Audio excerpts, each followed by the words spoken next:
What should our society prioritize if we want to keep our children safe? Should it be fire safety?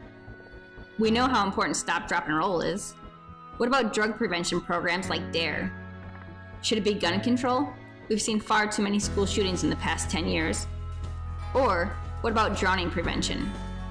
Did you know that between the year 2005 and 2014, there have been over 3,536 fatal unintentional drownings? According to the CDC, in 2014 alone, 784 children fatally drowned. Drowning is the leading cause of preventable deaths in children ages 1 through 4, and the second in children ages 5 through 14. Unfortunately, water safety and drowning survival is not common sense, said Executive Director of Great Lakes Surf Rescue Project. It's a silent epidemic that gets very little proactive funding or attention. In schools, there are fire drills, tornado drills, active shooter drills, and even earthquake drills, but very little water safety education. Yet more school-aged children will likely die drowning each year than in fires, tornadoes, school shootings, and earthquakes combined. This is a story that helps see the larger issue of what really matters. There are many issues. We can't equally address all of them at once. We need to determine what is the most important and not necessarily the most urgent matter to address that will have the greatest impact. This is what's called the importance of setting priorities. You can spend time and resources in places that will not have as much impact. While it is true for organizations and policies, it is also true for everything we do during our day. When people say they don't have time, it's simply not true. It's how we manage the 24 hours we do have. We have to-do lists, promises, and goals. How can we make decisions to accomplish our goals and keep our promises when we have so many things to do? The best tool for time management is prioritization. Prioritization is understanding what is most important to you. Have you heard of the Pareto principle? Also known as the 80-20 rule. 80% of impact will come from 20% of your tasks. What does this mean? It means you need to identify the 20% of the tasks that will yield to 80% of results you seek. But how can you define what tasks must be included in this magical 20%? Let's go over 2 prioritization techniques that can help you. The first technique is the Eisenhower matrix. This was popularized by author Stephen Covey in his book, The 7 Habits of Highly Effective People, which has sold over 25 million copies.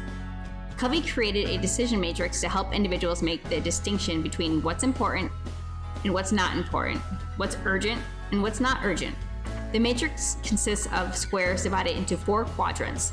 For the purpose of this video, we relabeled them. Quadrant 1, time sensitive and important. Quadrant 2, non-time sensitive but important. Quadrant 3, time sensitive, not important. And Quadrant 4, non-time sensitive and not important. Quadrant 1, here are a few specific examples.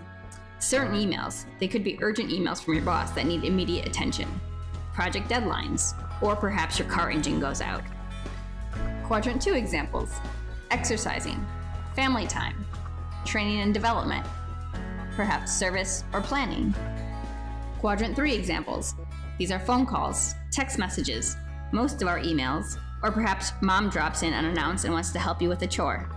Quadrant 4 examples, watching TV, mindlessly surfing the web, scrolling through Facebook, Twitter, and Instagram, or perhaps shopping sprees. According to Covey, prioritization is not about learning how to manage your time, it is about learning how to manage yourself. The matrix really is about finding what falls in Quadrant 2 and spending your time there. Quadrant 1 is filled with crises that often come up and typically do not help you. Quadrant 3 is interruptions and unnecessary meetings, and Quadrant 4 is busy work and time wasters. Where do you spend most of your time? You can utilize this model to help you keep a promise. Create your own 4 boxes and decide how you will prioritize what you put in Quadrant 2.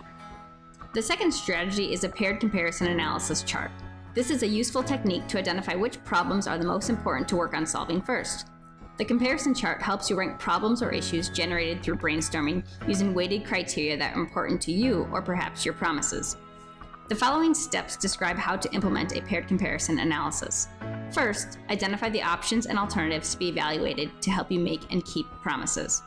Then, list all alternatives on the left-hand column and on the top row of the chart. Let's use a simple example of a promise to graduate college in 2018. The variables I want to compare include the following: school, family, social life, and work.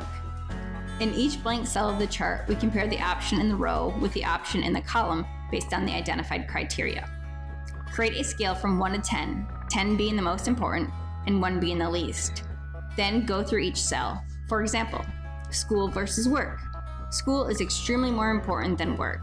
I place a 10 in the cell. School versus social life. School is also extremely more important. I will place another 10 in the box. School versus family. Right now, school is slightly less important than family. I will write a 3.